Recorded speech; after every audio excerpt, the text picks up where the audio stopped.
तो गाइस इस पार्क का नाम है, ऊपर देखो, क्रेगनेनो नेचर पार्क। यहाँ से एंट्री स्टार्ट है और यहीं पे गाड़ियाँ लगानी पड़ती है। हमारी गाड़ी भी यहीं लगी हुई है। देखते हैं गाइस।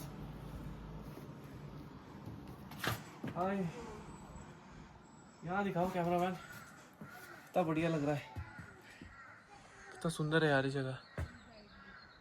और आप यकीन नहीं मानोगे, इन्होंने हर एक पेड़ का नाम लिख रखा है, स्पेशली जिनको नहीं पता है।